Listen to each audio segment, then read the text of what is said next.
জান্নাত আল্লাহ সুবহানাহু ওয়া তাআলা সজ্জিত করে রেখেছেন মুমিন বান্দাদের জন্য। কিন্তু এই জান্নাতটা আল্লাহ সুবহানাহু ওয়া তাআলা যে দিবেন, জান্নাত কি এমনি এমনি পাওয়া যাবে? বান্দাদের জন্য সর্বশ্রেষ্ঠ যেটা পুরস্কার, যেটা নিয়ামত, সেটা হচ্ছে আল্লাহ সুবহানাহু ওয়া তাআলাকে রাজি খুশি করা এবং আল্লাহ সুবহানাহু ওয়া তাআলার এই জান্নাত অর্জন করা। সম্মানিত হাজিরিন, যে কথাটা বলছিলাম, এই পৃথিবীটা হচ্ছে শস্য ক্ষেত্র। এখানে আপনাকে কামাই রোজগার করে কাল কিয়ামতের হাসরের ময়দানে হাজির হতে হবে। আপনার আমলনামা দিয়েই আপনাকে জেলখানার মধ্যে পাঠিয়ে দিবে যে আপনি যান, এখানে আপনি গণনা করে আসেন। সম্মানিত হাজিরিন, তাহলে পৃথিবীতে আমরা এসেছি আল্লাহ সুবহানাহু ওয়া তাআলার গোলামি করার জন্য। কথা বলেন ঠিক কিনা? এখন আমার আজকের আলোচনার বিষয়টা হলো ওজন। আলোচনার বিষয় কি বললাম? ওজন। খুব ভালোভাবে খেয়াল করবেন। একটু সবাই বলেন তো, আজকের আলোচনার বিষয় হলো ওজন। সবাই বলেন ওজন। ওজন।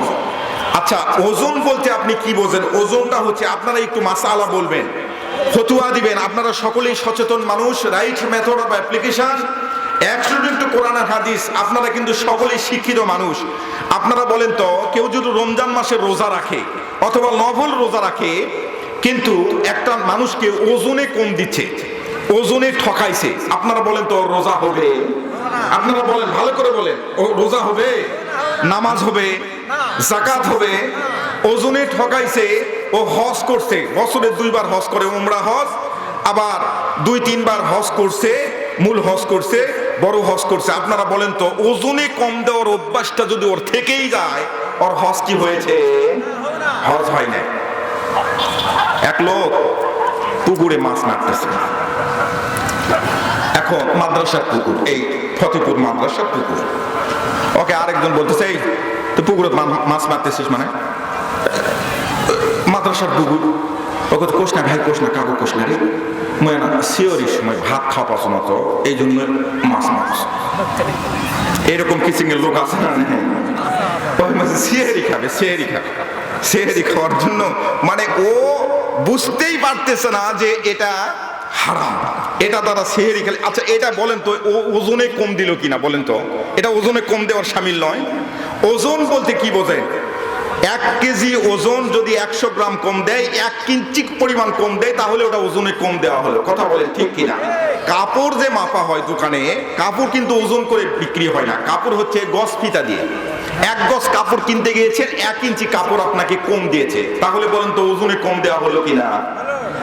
আচ্ছা, এই যে এখান থেকে নজিপুর বাস টার্মিনাল আপনার 10 কিলো বা 12 কিলো রাস্তা, এটা কি এই যে এই মাপা যে হয়, এটা মাইলে কিলোমিটারে মাপা? কথা বলেন ঠিক কিনা? কিলোমিটারে মাপা।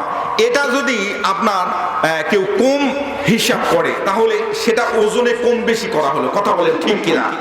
আবার জমি মাপার জন্য আমিনকে নিয়ে আসছে, মাশাআল্লাহ, একজনের কাছ থেকে টাকা নিয়ে আপনার 2-3 ফিট জমি আরেকজনকে বেশি দিয়েছে। এটা বলেন তো ওজনে কম বেশি হলো কিনা? এটাও তো ওজন নাকি? আবার লিটারে তেল যে মাপা হয়, লিটারে, লিটারে 1 litre, 2 litre, 5 litre, 10 litre, gallon, এগুলো যদি কম দেওয়া হয়, কারো কাছে কম বিক্রি করে, এটাও একটা ওজন। কথা বলেন ঠিক কিনা? ওজন শব্দটা আমি ব্যবহার করলাম আপেক্ষিক অর্থে, বিভিন্নভাবে ওজন। পিতামাতার সন্তানকে সব জমিগুলা, ভালো ভালো জমিগুলো ছেলেকে লিখে দিয়েছে হজে যাওয়ার আগে। নদীর কাছে 10 শতক জমি আছে, 10 কাঠা জমি আছে। ওই জমিটা বেটি আর জামাইকে ডাক দিয়ে বলতেছে, তোমরা দুইজনে এটা দুধে ভাতে খায়ো, এই জমিটা নাও। ভালো ভালো জমিগুলা সব ছেলেকে লিখে দিয়েছে। আপনারা বলেন তো, এই পিতা সন্তানদেরকে ওজন কি ঠিক দিল না ওজনে কম বেশি করলো? এটা ওজন নয়। আপনি আপনার বাড়িতে একজন গোলাম রাখছেন, কাজের লোক। এই কাজের লোকটা ডিউটি করবে সকাল 7টা থেকে 1টা পর্যন্ত, তারপরে 2 ঘন্টা টিফিন, তারপরে 3টা থেকে স্টার্ট করবে, সন্ধ্যা 6টা পর্যন্ত বা 5টা পর্যন্ত কাজ করবে। আপনি কোনো কারণে যে কাজটার জন্য নিয়ে আসছেন, আমরা যেটা বলি দিন হাজরা, দিন হাজরা কাজ করার জন্য নিয়ে আসছেন, কিন্তু 5টা পর্যন্ত কাজ করার কথা ছিল, কোনো কারণবশত আপনার ওই কাজটা শেষ হয় নাই। আপনি ওনাকে বলছেন, গ্রামের মানুষ, এই কুদ্দুস এই কাজটা না কর ভাই তুই। একটু করে দি ভাই, এই কালকে হাটের দিন একটু মানে এই বিছনটা একটু ফেলতে হবে ভাই, তুই এই কাজটা করে দে। আপনি 7টা পর্যন্ত কাজ করে নিয়েছেন, কাজ করার কথা ছিল কয়টা পর্যন্ত? 5টা। 7টা পর্যন্ত কাজ করে নিয়েছেন।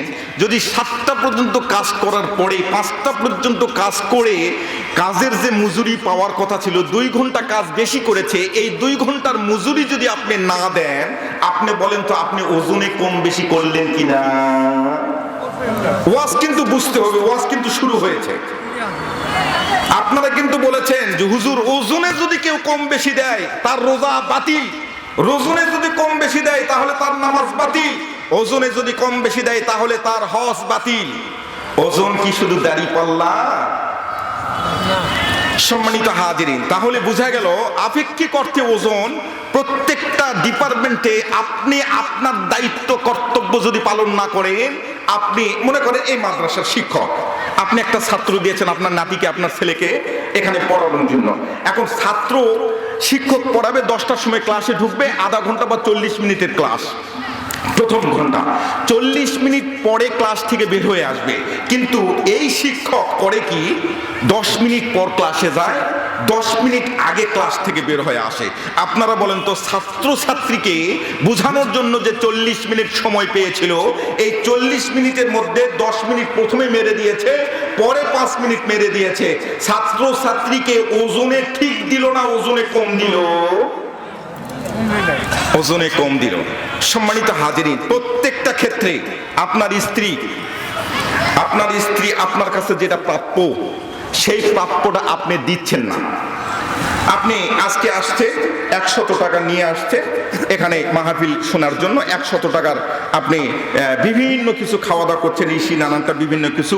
আল্লাহর পয়গম্বর আলাইহিস সালাতু ওয়াস সালামের সুন্নাত তরিকা হলো বিবির জন্য কিছু একটু তাদের খানার ব্যবস্থা করা, তাদের একটু সুন্দর পরিবেশে প্রস্তুত করে দেওয়া, এবং মাহফিলের পরিবেশে তাদেরকে সঙ্গে নিয়ে আসতেন, মাহফিল থেকে সঙ্গে নিয়ে গেছেন, খুব সুন্দরভাবে আচার আচরণ করছেন, সব ঠিক আছে। কিন্তু বাড়িতে সর্বসময় আপনার স্ত্রীর সঙ্গে আপনি সর্বসময় কাঠঠাস আচরণ করেন। কোথাও থেকে আসতেছেন ফতেপুর বাজার থেকে, রাত 9টার সময় যাচ্ছেন, কিন্তু কোনো কারণে এক বন্ধু আপনাকে ডাক দিয়েছে রাস্তার পাশে, অনেকক্ষণ ধরে গল্প করছেন, ফেসবুক দেখতেছেন, কোনো বিরক্ত নাই, কোনো সমস্যা নাই, কিন্তু দরজার সামনে দাঁড়িয়ে শীতের রাত, কম্বলের মধ্যে ঢুকছে, ল্যাপের মধ্যে ঢুকছে, আপনার স্ত্রী আপনার বউ উনি একটু কম্বলের মধ্যে শরীরটা যখন ঢুকাই দিয়েছে, একটু আরাম লাগছে, সারাদিন পানি নাড়ছে, বিভিন্ন কিছু কাজকর্ম করছে, একটু ক্লান্ত ভাব, তন্দ্রা ভাব, দরজার মধ্যে সবে মাত্র একটু কড়াটা নাড়াইছে, কয়েকটা ঠোকা দিয়েছে, ও বেচারা একটু তন্দ্রে আসছিল, ঘুম ভাব, ও উঠতে পারে নাই, দরজার মধ্যে লাথি শুরু করে দিয়েছে। খারাপ আচরণ, কথা বলেন ঠিক কিনা? আর আমাদের দেশের, আমাদের এলাকার তো মেয়ে মানুষের একটা স্বভাব আছে, আবার এমন স্বামী আমি তো খুঁজে পাই নাই, এরকম স্বামী আমি খুঁজে পাই নাই যে কোনো মেয়ে মানুষ এই ভাষাটা ব্যবহার করে না যে তোর সংসার হয় মই করছো, তাছাড়া মোর মতন বেডিসল তোর সংসার করলো না। এমন কোন স্বামী আছে ভাই এরকম? এই ভাষাটা শোনেন নাই? মোর মতন বেডিসল হয় তোর সংসার করছে, তাছাড়া অন্য কোনো বেডিসল তোর সংসার করলো না। এটা মেয়ে মানুষের একটা স্বভাব, কথা বলেন ঠিক কিনা? সম্মানিত হাজিরিন, 2 বিয়ান বেড়াতে গেছে, বিয়ানের বাড়িতে বেড়াতে যায়। এখন আমার আলোচনার বিষয় কিন্তু আপনারা মনে রাখবেন ওজন। আপনাদেরকে বুঝাই দিব যে ওজন আমরা কোন জায়গায় কম দিচ্ছি। সব জায়গায় ওজন কম দেই, আমরা নিজে ওজন কম দেই। আচ্ছা, আমাকে 1 ঘন্টা 1.5 ঘন্টা সময় দেওয়া হয়েছে, আমার কথা বলি, এখানে 1 ঘন্টা 1.5 ঘন্টা আমি একটু কথা বলবো। এখন আমি কোরআন হাদিসের কথা আপনাদেরকে একটা বিষয় যদি বোঝানোর চেষ্টা না করি, কিছুক্ষণ ইসলামী সঙ্গীত, কিছুক্ষণ মিলাদ মাহফিল, কিছুক্ষণ জিকির, এগুলো বলে তালবানা করে সময়টা কেটে আমি এখান থেকে চলে গেলাম, আপনারা বলেন তো আমি বক্তা হিসাবে আপনাদেরকে ওজন সঠিক দিলাম না ওজন কম দিলাম? ওজন কম দিলাম। এই কারণে ওজনটা বুঝতে হবে প্রত্যেকটা ক্ষেত্রে। যে জায়গায় আছেন সেই জায়গা থেকে আপনাকে বুঝতে হবে। আপনি শিক্ষকতা করেন, আপনার ওজন কম দিচ্ছেন কিনা, আপনার দ্বারাই কম হচ্ছে কিনা। আপনি সমাজের নেতা, সমাজের নেতৃত্ব দিচ্ছেন, আপনি মেম্বার মানুষ, আপনার দ্বারাই জনগণ কতটুকু প্রাপ্য, এই প্রাপ্য কম পাচ্ছে কিনা। আপনি দেশের প্রধানমন্ত্রী, আপনি মন্ত্রী, আপনি এই দেশের রাজা, সব জায়গায় প্রত্যেকটা ডিপার্টমেন্টে সেই জায়গা থেকে ভাবতে হবে আমার দ্বারাই ওজন কমে যাচ্ছে নাকি, ওজন কম হচ্ছে নাকি, আরেকজনকে আমি ঠকাচ্ছি নাকি। এটা হচ্ছে ভাবনার বিষয়, এটাই হচ্ছে আজকের আলোচনার বিষয়। আল্লাহ রাব্বুল আলামিন কবুল করে বলেন আমিন। সকলে একটু জোরে বলেন আল্লাহুম্মা আমিন। মুসলমান ভাইরা রে আমার, তাহলে বুঝতে হবে, বুঝাইতে হবে, প্রত্যেকটা ডিপার্টমেন্ট নিয়ে আমাদেরকে ভাবতে হবে, ভাবনার বিষয়। শুধুমাত্র তেলের মধ্যে ওজন কম দেওয়া এটা ওজন কম নয়, চাল বিক্রি করছে চালের মধ্যে ওজন কম দেওয়া এটাই ওজন কম নয়। আর পেঁয়াজের কথা তো বলাই হবে না, 1 কেজি পেঁয়াজ কিনতে গেলে আল্লাহর হস্তে 300 টাকা প্রায়। ওজন যদি 100 গ্রাম কম দেয় তাহলে মনে হয় গুনাহ হবে না, দাম বেশি, 200 টাকা পার। 300 টাকা বললাম, 300 টাকা হয়তো নয়, তবে 200 টাকা পার। মুসলমান ভাইরা রে আমার, আদম পয়গম্বর থেকে আজ পর্যন্ত ইতিহাস অধ্যয়ন করলে দেখাইতে পারবেন না মুসলমান সংখ্যাগরিষ্ঠতার কারণে অথবা মুসলমান অস্ত্রের ঝনঝনানিতে অস্ত্রের মহড়াতে কোনোদিন বিজয় অর্জন করেছে, দেখাইতে পারবেন না। বরং এই পৃথিবীর মুসলমান সংখ্যাগরিষ্ঠতার কারণে নয়, অস্ত্রের ঝনঝনানিতে নয়, অস্ত্রের মহড়াতে নয়, মুসলমানদের জয় পরাজয় আল্লাহ রাব্বুল আলামিনের হুকুম আর পয়গম্বরের সুন্নাত তরিকা মানার ভিতরে। আল্লাহু আকবার বলে। আল্লাহ রাব্বুল আলামিনের কুদরতি পায়ের উপর সেজদা আর পয়গম্বর আলাইহিস সালাতু ওয়াস সালামের সুন্নাত তরিকা মানার ভিতরেই আমাদের কামিয়াবি। এখানেই ওজন কম বেশি করার কোনো কায়দা নেই। যদি পয়গম্বরের সুন্নাত তরিকার মধ্যে থাকে আর আল্লাহ রাব্বুল আলামিনের হুকুমের মধ্যে থাকে, তাহলে আপনার দ্বারাই ওজন কখনো কম দেওয়ার কোনো কায়দা নাই। কিন্তু আমরা আল্লাহ সুবহানাহু ওয়া তাআলার হুকুম আর পয়গম্বরের সুন্নাত তরিকা থেকে অনেক দূরে। দুই একটা সুন্নাত আমরা আমল করি, মাথায় টুপি দেওয়া, মসজিদ থেকে বাম পা দিয়ে বের হওয়া, ডান পা দিয়ে ঢোকা, এই যে দুই একটা চারটা সুন্নাত আমরা পালন করি, কিন্তু হাজার হাজার সুন্নাহ আমাদের জানার বাহিরে। চাল কম দেওয়া যাবে না, ডাল কম দেওয়া যাবে না, এরপরে মিষ্টির দোকানে মিষ্টি কম দেওয়া যাবে না, দাড়ি পাল্লা যারা ওজন দিচ্ছে তারা কম দিতে পারবে না। এটা শুধুমাত্র আমরা জানি ওজন কম দেওয়া, ওজন কম দেওয়া। কিন্তু জিনা জানা, আপনি আপনাকে জিজ্ঞেস করেন, আমি যে কথাটা বলছি সেই কথাটা একটু মিলায় দেন, একটু মিলায় দেন। আপনার সন্তানকে যদি আপনি ঠকান, আপনার স্ত্রীকে যদি আপনি ঠকান, আপনি মাহফিলে আসার কথা ছিল, এই মাহফিল আয়োজন করতে গিয়ে এই মাদ্রাসার অনেক টাকা ব্যয় হয়েছে। আপনার কাছে যতটুকু প্রাপ্য এই মাদ্রাসা, ততটুকু প্রাপ্য যদি আপনি না দেন, কাল কিয়ামতের হাসরের ময়দানে আপনি ওজন দেওয়ার দায়ে, ওজন কম দেওয়ার দায়ে কিয়ামতের ময়দানে আপনাকে দাঁড়িয়ে যেতে হবে। আপনি 100 মণ ধান পেয়েছেন, 100 মণের ধান থেকে আপনাকে 5 মণ ধান এই মাদ্রাসায় দিতে হবে, কোনো বুদ্ধি নেই। 10 মণ ধান দিতে হবে, 10 মণ ধান দিতে হবে। আপনার যেটা আমরা আমন সিজন বলি, আমন সিজনের সময় 10 মণ ধান বের করে দিতে হবে, 5 মণ ধান বের করে দিতে হবে। এই সিজনে 5 মণ ধান বের করে দিতে হবে, শতকরা 5 মণ। এটা হচ্ছে এই মাদ্রাসার প্রাপ্য। আপনি যদি না দেন, আপনি 100 মণ ধানই বিক্রি করেছেন। যদি 100 মণ ধান বিক্রি করেন, আপনার কিন্তু 5 মণ নয়, আপনি মালিক নয় 5 মণ, যেটাকে আমাদের ইসলামী ভাষায়, শরীয়তের ভাষায় ওসর বলা হচ্ছে। ওসর, সুবহানাল্লাহ বলবেন না? এই ওসরের ধান, ওসরের ফসল, ওসরের ফল, এটা যদি আপনি না দেন, আপনারা বলেন তো, আমি কিন্তু প্রথমেই জিজ্ঞেস করেছি, আপনি যদি না দেন, আপনি ওজনে ঠকালেন কিনা? 8টা খাত আছে শুধুমাত্র মাদ্রাসা। আজকে মাহফিল মাদ্রাসায় দিবেন এটাই শুধু বলছি না, 8টা খাত আছে। এই 8টা খাতে আপনাকে এই ফসলের অংশটা আপনি ব্যবহার করতে পারবেন। 2টা জায়গায় আপনি দিতে পারবেন না, 2টা জায়গায় দেওয়া নিষেধ, শরীয়তে নিষেধ, কোনোভাবেই দিতে পারবেন না। যত গরিব হোক না কেন এই দুই জায়গায় দিতে পারবেন না। এক নাম্বার হচ্ছে বাইতুল্লাহ ঘর, মসজিদে। মসজিদে আপনি ওসরের ফসল, ওসরের ধান আপনি দিতে পারবেন না। দুই নাম্বার হচ্ছে আপনার পিতামাতা। আপনার পিতামাতা আপনার কাছে ধনী, সুবহানাল্লাহ বলবেন না? পিতামাতা আপনার কাছে ধনী, পিতামাতার ক্ষেত্রে ওসরের ফসল, ওসরের টাকা, ওসরের ধান পিতামাতার কাজে ব্যয় করতে পারবেন না। অসুস্থ হোক, যেই হোক, ওনার কাজে ব্যবহার করতে পারবেন না। ধরেন আপনি 100 মণ ধান পেয়েছেন, মনে করেন এক্সাম্পল দেখছে 20 মণ হলে আপনাকে 1 মণ দিতে হবে, 20 মণে 1 মণ। আচ্ছা, 100 মণ পেয়েছেন, 100 মণে 5 মণ এই মসজিদে এবং পিতামাতার কাজে ব্যয় করতে পারবেন না। ভালো করে বোঝেন, মাসআলাটা ভালো করে বোঝেন।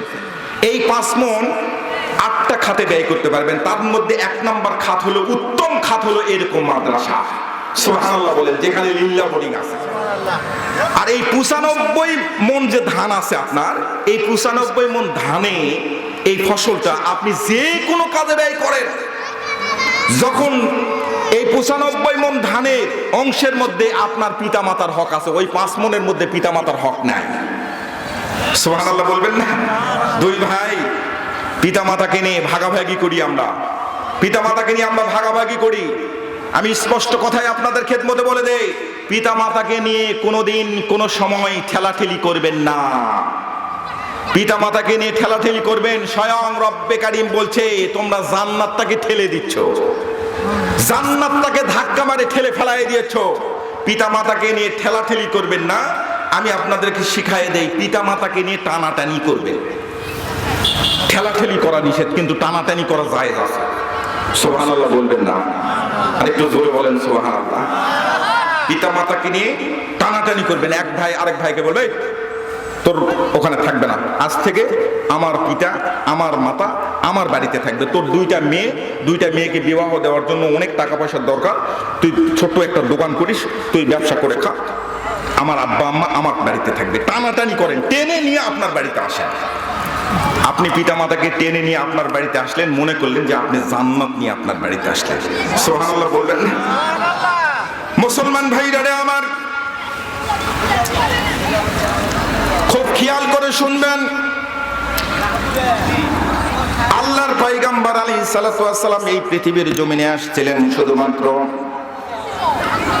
মসজিদ ঝকঝক তকতক করার জন্য নয়, মসজিদ টাইস করার জন্য নয়, মাদ্রাসা টাইস করার জন্য নয়, এই সমাজটাকে টাইস করার জন্য এসেছে, সমাজটাকে পরিবর্তন করে দেওয়ার জন্য এসেছে।